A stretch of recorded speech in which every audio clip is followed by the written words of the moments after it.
Hey, I'm Eric. And I'm Todd. And this is California Curated, and today we are at the beautiful Huntington in Southern California, where they have one of the world's most amazing collections of bonsai trees. And we've got a special treat that we are going behind the scenes to see a hidden collection that very few people ever get to see. We're lucky enough to have Daniel Deephouse, the assistant curator of bonsai, take us through the back of the house. So a very special treat.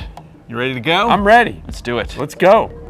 The Huntington is one of my favorite places in all of Southern California. There's such an incredible diversity of trees and plants and flowers.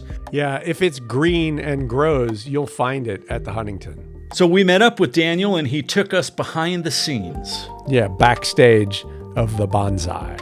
My name's Daniel Deephouse. We're in the Ben Oakey nursery that was set up in 2016 to house and look after all these wonderful, wonderful trees. Ben Oakey was the Huntington's pioneering bonsai master. He officially took over the bonsai collection in 1993, and he spent decades helping to build and craft this amazing collection of small trees. So we've got some really interesting trees here. This whole nursery was set up really to hold all the trees that kind of started bonsai in the Western Hemisphere. The very first sort of bonsai masters who started teaching Westerners from this very area. And this, I believe, would have to be one of the greatest collections of bonsais in the United States. Right now, you're at the back of a house. It's a very rare glimpse that not many people get to see. And this is where we house some really, really exciting exhibits of some amazing trees. Some of these trees are over 2,000 years old. Some are too big for us to put on display. Some are, in various degrees of being worked on. A tree's never finished and it's always got its moments. What's the hardest thing to do? Keep them alive. Just that? Yep. Yeah, they need daily loving care. And why are they difficult to keep alive? Because they're so small? Because they're so small and you become God for them. So everything they get is from you, and they keep them in very small pots. So you have to make sure they don't get overwatered, underwatered, they get the right amount of light, they don't get attacked by pests. It could take one hot day and you could lose 30 years of work.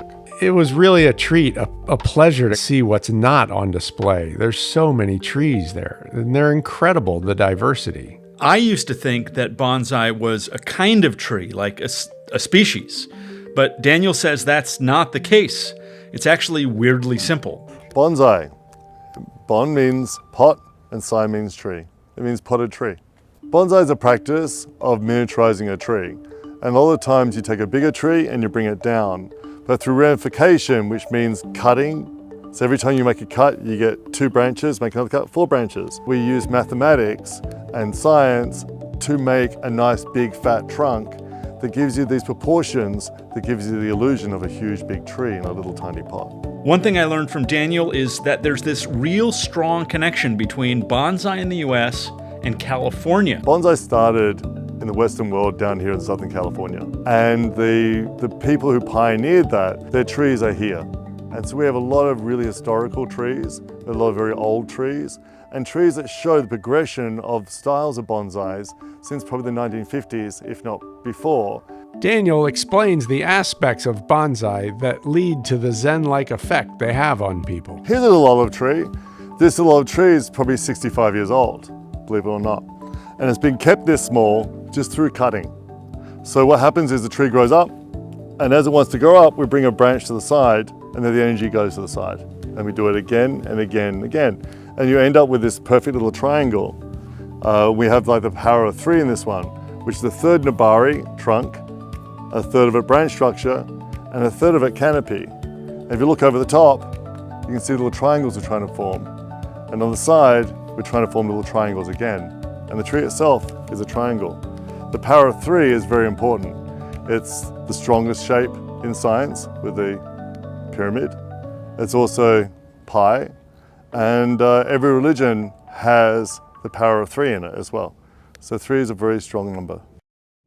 Daniel shows us the process of ramification, how he uses his hands to control the growth of the tree, resulting eventually in a desired shape. Believable ramification can take years and years of patient cutting. We're trying to bring the strength of the tree back to the tree itself. So how I do that is I go around and I just pinch. I just go up and pinch the ends of the long ones. And then I do this to the whole tree, and you go over and you just pinch all the ends off. And what that does is shortens the internodes with the tree, and it pushes the tree energy back downwards, and we'll start getting new fresh little buds, and it keeps everything sharp. But when I'm doing this too, I'm making sure that we have that little triangle. Kind of think of them like Starship Destroyers from Star Wars.